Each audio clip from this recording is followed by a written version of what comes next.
A man found injured in the same house a Copper's Cove woman was found dead in has been arrested himself in connection to the case. 37-year-old Kevin Frazier is charged with murder and aggravated assault.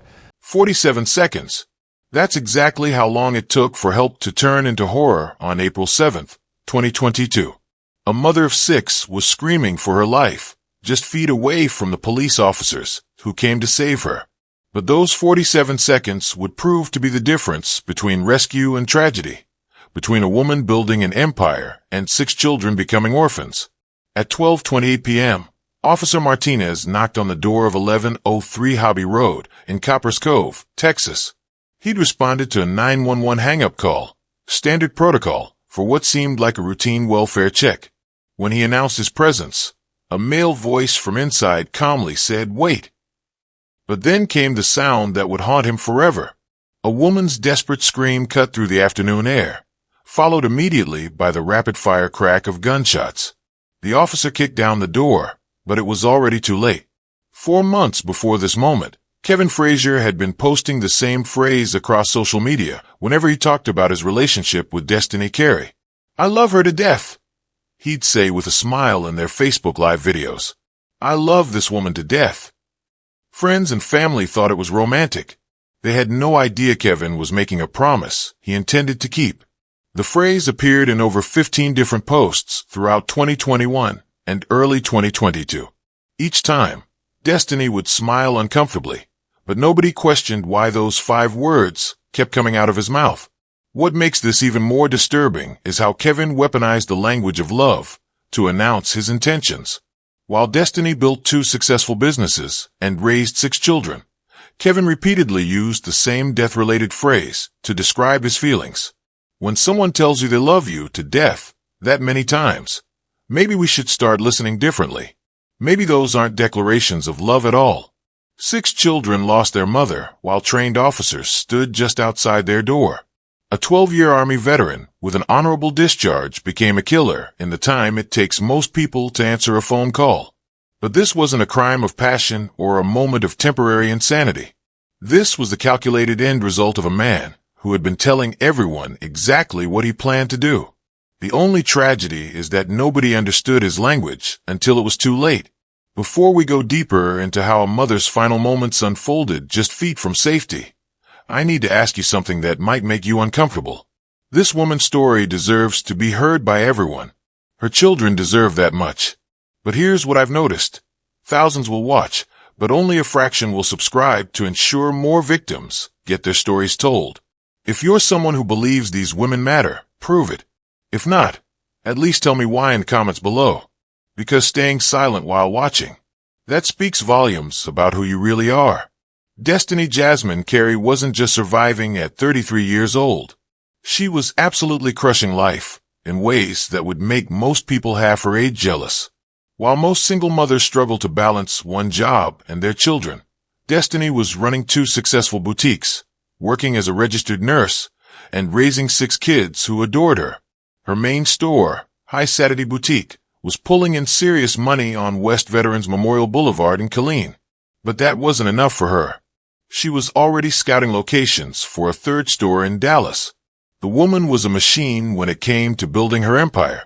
She'd work 12-hour nursing shifts at the hospital, then head straight to her boutique to handle inventory and customer orders until 10 p.m.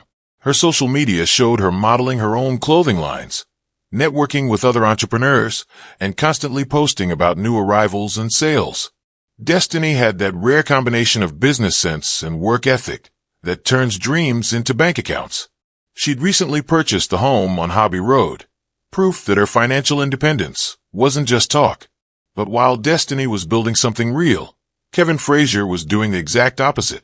Despite serving 12 years in the Army and achieving the rank of staff sergeant, Kevin had somehow become completely financially dependent on the woman he claimed to love. His military service ended in April 2016, giving him 6 full years to establish his own career or business. Instead, he spent those 6 years watching Destiney succeed while contributing absolutely nothing to their household income. Here's where things get psychologically fascinating. Kevin's social media posts reveal a man obsessed with timelines and relationship milestones, while Destiney's posts focused entirely on business growth and her children. When she'd post about new merchandise or customer testimonials, Kevin would comment about how long they'd been together. When she'd go live to showcase products, he'd interrupt to talk about their anniversary dates. The contrast shows two people living completely different realities. The military community in Copper's Cove should have been the perfect support system for someone like Kevin. Fort Hood provides extensive mental health resources, career counseling, and veteran support programs. The base literally specializes in helping former soldiers transition to civilian success. Kevin had access to job placement assistance, educational benefits, and counseling services that most people would kill for. He chose to use none of these resources. Instead, Kevin chose to define himself entirely through Destiney's achievements. When your identity depends completely on controlling someone else's success, that person's independence becomes a direct threat to your existence. Destiney wasn't just building businesses.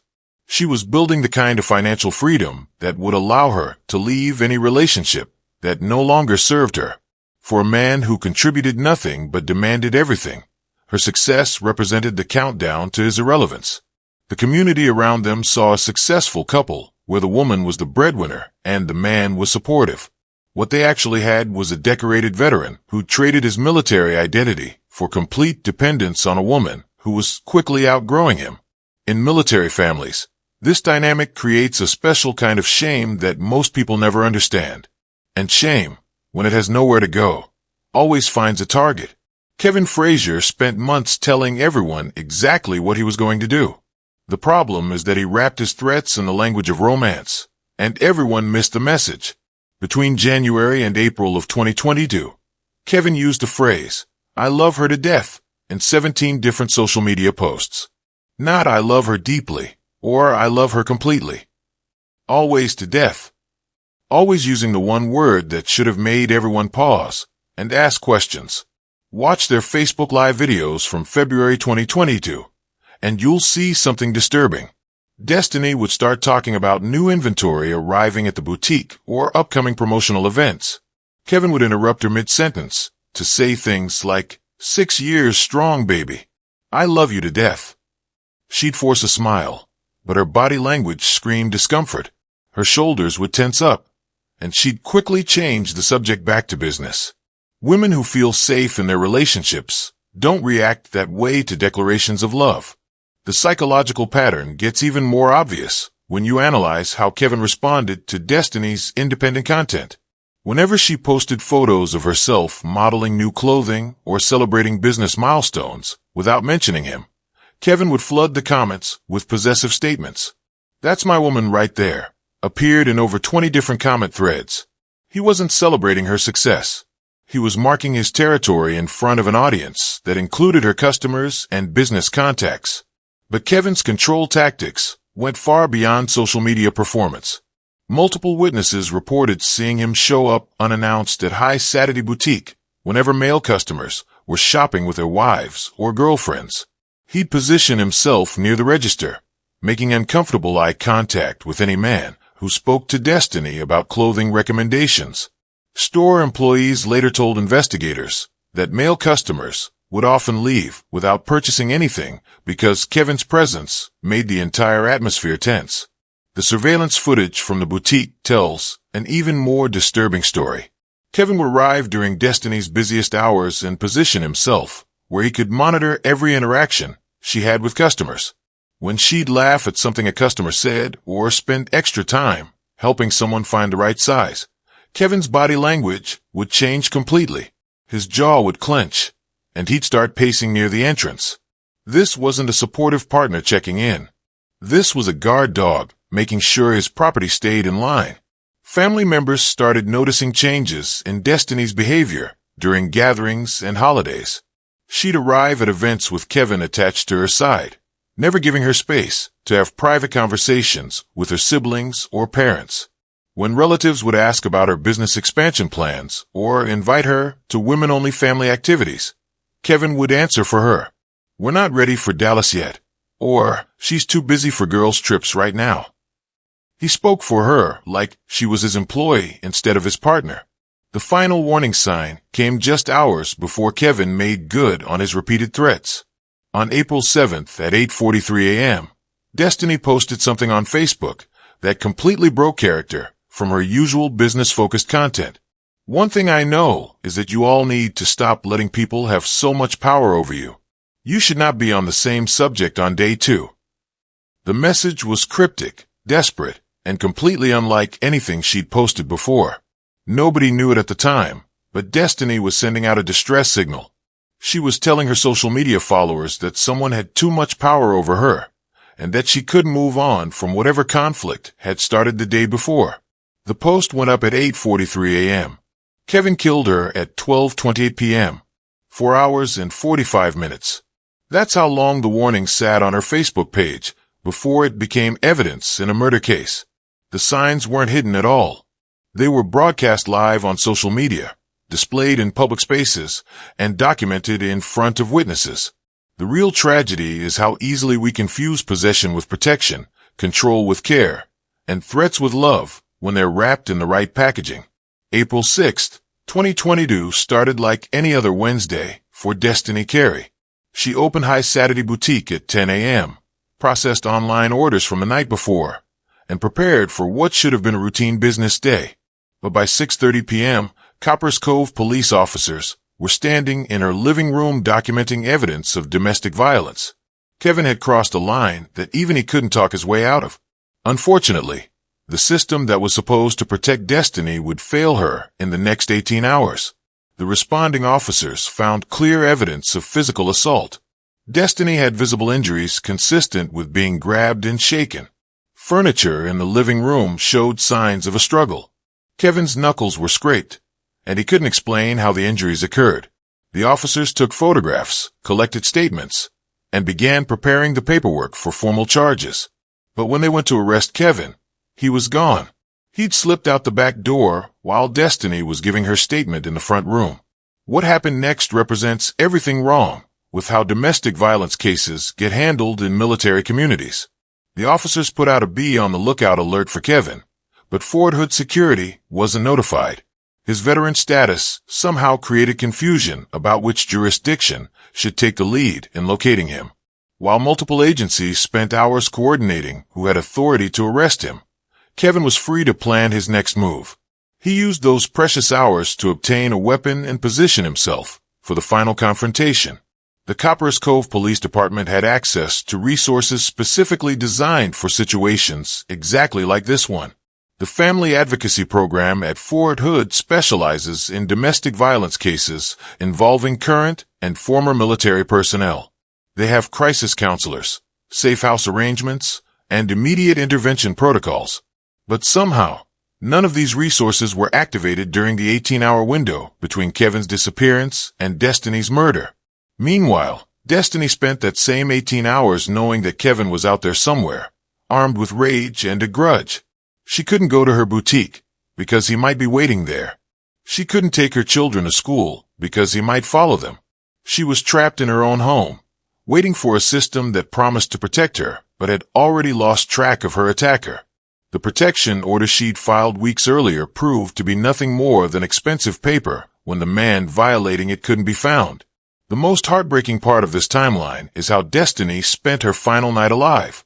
Phone records show she called her mother 3 times between 10 p.m. and midnight. She texted her oldest daughter Zyra, asking if she could pick up the younger children from school the next day because she might need to handle some business. She updated her will and made sure her business insurance policies were current. Destiney knew what was coming. She was preparing for the worst while hoping the system would somehow save her. By dawn on April 7th, Kevin had been missing for over 12 hours. No arrests had been made. No additional security measures were put in place at Destiney's home or business. The woman who had called for help was essentially left to fend for herself against a man with military training and nothing left to lose. The intervention that could have saved 6 children from becoming orphans was sitting in a filing cabinet while Kevin prepared to make good on months of threats. When the 911 call came in at 12:25 p.m. on April 7th, it wasn't a cry for help. It was the sound of a system failing at the moment it mattered most. 12:25 p.m. on April 7th, 2022. The phone rings at Copper's Cove Police Dispatch. The caller says nothing, but the line stays open for exactly 8 seconds before going dead. The address that pops up on the dispatcher screen is 1103 Hobby Road, the same address where officers had documented domestic violence evidence less than 24 hours earlier. The same address where Kevin Frazier was supposed to be arrested but had vanished instead. Officer Martinez receives the dispatch call at 12:26 p.m. He's only 2 minutes away from Hobby Road, but those 2 minutes give Kevin exactly enough time to prepare for what he's been planning since he disappeared the night before. Kevin isn't surprised when he hears the police sirens getting closer. He's been watching for them through the front window, waiting for this exact moment. Destiney is trapped inside with him, probably praying that help will arrive before he makes good on the threats he's been making for months. Martinez arrives at 12:28 p.m. and immediately notices something wrong. The front door is closed, but he can hear raised voices coming from inside the house. He approaches the door and knocks with authority, announcing himself as Copper's Cove Police. Instead of Destiney answering, a male voice from inside responds with one word: "Wait." Not coming, or just a minute. Just wait. Like Kevin is buying time to finish something he started. Officer Martinez stands on that porch for exactly 32 seconds after hearing Kevin's response. He's following protocol for domestic violence calls, which requires him to make contact with both parties if possible. But something about the tone in Kevin's voice doesn't sit right. The house has gone completely quiet except for some shuffling sounds and what might be muffled conversation. Martinez decides to knock again, harder this time. 12:29 and 15 seconds. Destiney's scream cuts through the afternoon air like a knife. It's not a scream of surprise or even pain. It's the sound of someone who knows they're about to die and is making one final desperate plea for help. The scream lasts approximately 3 seconds before being cut off by the rapid succession of gunshots. Officer Martinez later described it as the most terrifying sound he'd ever heard because he knew exactly what it meant. The gunshots come in 2 distinct groups. 3 shots fired rapidly, then a pause of about 2 seconds, then 2 more shots. Ballistics would later reveal that the first 3 shots were fired from close range into Destiney's torso. The pause was Kevin repositioning himself for the final 2 shots to her head. He wasn't just killing her. He was executing her while a police officer stood 15 feet away. Martinez kicks the door with everything he has. The frame splinters, and the door swings open to reveal a scene that would haunt him for the rest of his career. Destiney is lying near the entrance, her body positioned as if she was trying to reach the door when Kevin stopped her permanently. Blood is spreading across the hardwood floor in a pattern that tells the entire story of her final moments. She was running toward help when help ran out of time. Kevin is standing in the living room, approximately 12 feet from Destiney's body. He's holding the smoking gun and staring at Officer Martinez with an expression that witnesses later described as calm satisfaction. For a moment that lasts maybe 2 seconds, the 2 men just look at each other. Kevin has accomplished exactly what he set out to do. Destiney is dead, and there's nothing Martinez can do to change that fact. But Kevin isn't finished. He raises the weapon toward Officer Martinez and fires twice more. The first shot goes wide, embedding itself in the door frame just inches from the officer's head. The second shot hits the concrete porch and sends shrapnel flying in all directions. A piece of concrete strikes Martinez in the leg, drawing blood but not stopping him from drawing his own weapon and taking cover behind his patrol car. 12:30 p.m. 5 minutes after the initial 911 call, Destiney Carey is dead. Kevin Frazier is barricaded inside the house with a gun, wounded from what appears to be a self-inflicted shot to his torso. Officer Martinez is calling for backup while applying pressure to his own leg wound. And somewhere in Killeen, 6 children have no idea that their mother just died while help stood on the front porch. The 47 seconds between Kevin saying, "Wait," and Officer Martinez kicking down the door represent the closest Destiney ever came to being saved. 47 seconds. Less time than it takes to microwave a cup of coffee.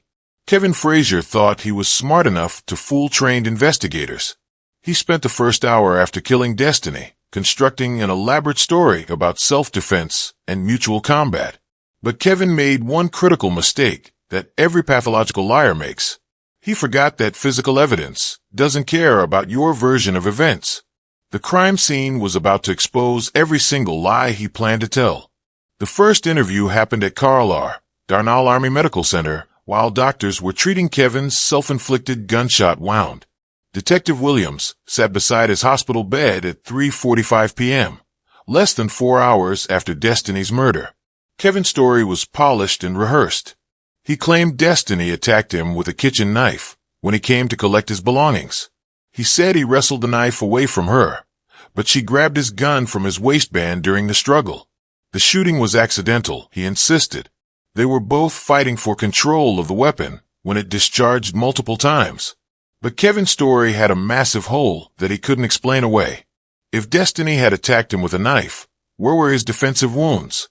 His hands showed no cuts from grabbing a blade. His arms had no scratches from fending off an attacker. The only injury Kevin sustained was a single gunshot wound to his abdomen that showed every sign of being self-inflicted. The entry angle was completely wrong for an accidental discharge during a struggle. Detective Williams conducted a second interview at the Coppers Cove Police Department after Kevin was released from the hospital. This time, Kevin's story changed dramatically. Now he claimed that Destiney had threatened to kill herself if he tried to leave the relationship. He said she grabbed his gun and pointed it at her own head, and he was trying to stop her from committing suicide when the weapon fired. But this version contradicted everything he'd said just 6 hours earlier. The forensic evidence destroyed both of Kevin's stories completely. Destiney's body was found 12 feet from where Kevin claimed the struggle took place. The blood spatter pattern on the walls showed she was shot while standing near the front door, not wrestling with Kevin in the living room. Gunpowder residue tests proved she never touched the weapon. Her fingerprints weren't on the gun. The knife Kevin mentioned was never found, and her hands tested negative for any trace of gunpowder. The most damning evidence came from the ballistics report. The first 3 shots hit Destiney from a distance of approximately 4 feet, suggesting she was backing away from Kevin when he opened fire. The fatal shots to her head were fired from less than 18 inches away, proving that Kevin stood over her body and executed her. This wasn't a struggle or an accident. This was cold-blooded murder, followed by an amateur attempt at staging a cover-up. Kevin's phone records revealed even more disturbing details about his planning. Text messages sent to unknown numbers mentioned taking care of the problem and ending this once and for all. His internet search history from the morning of April 7th included queries about police response times and how long it takes for backup to arrive at domestic violence calls. He'd been planning this murder for weeks, possibly months. The psychological evaluation ordered by the court revealed Kevin's true motivation. He couldn't handle being financially dependent on a woman who was becoming increasingly successful without him. Her independence represented his failure as both a man and a provider. Rather than seek help or try to build his own career, Kevin chose to destroy the woman who reminded him of his own inadequacy. Destiney died because Kevin couldn't stand living with the reality of who he really was. Kevin Frazier appeared before Coryell County Justice of the Peace Bill Price on April 8, 2022, less than 24 hours after executing Destiney in front of a police officer. The charges read against him painted a picture of calculated violence that shocked even experienced court officials. Murder in the first degree. Aggravated assault against a public servant. The bond amount set by Judge Price reflected the severity and premeditation of Kevin's crimes. $1 million for the murder charge, $750,000 for shooting at Officer Martinez. The $1.75 million total bond was one of the highest ever set in Coryell County for a domestic violence case. Judge Price explained that Kevin's military training, his history of violence against Destiney, and his willingness to shoot at responding officers made him an extreme danger to the community. Kevin's defense attorney argued that his military service should be considered a mitigating factor. Judge Price responded that Kevin's training made him more dangerous, not less culpable. The Coppers Cove community struggled to process how someone they'd viewed as a model military couple could end in such horrific violence. High Saturday Boutique became an impromptu memorial site where customers and fellow business owners left flowers, candles, and handwritten notes. The messages revealed how deeply Destiney had impacted people who barely knew her. She helped me find confidence in myself, read one note. Destiney made me feel beautiful when I felt broken, said another. Local domestic violence organizations used Destiney's case to highlight how abuse escalates in military families. The statistics were sobering. Women in military relationships are 2 to 3 times more likely to experience domestic violence than civilian women. The isolation, the access to weapons, and the culture of control that can develop around military training create perfect storms for abuse. Destiney's murder forced Fort Hood to examine how they handle domestic violence cases involving veterans.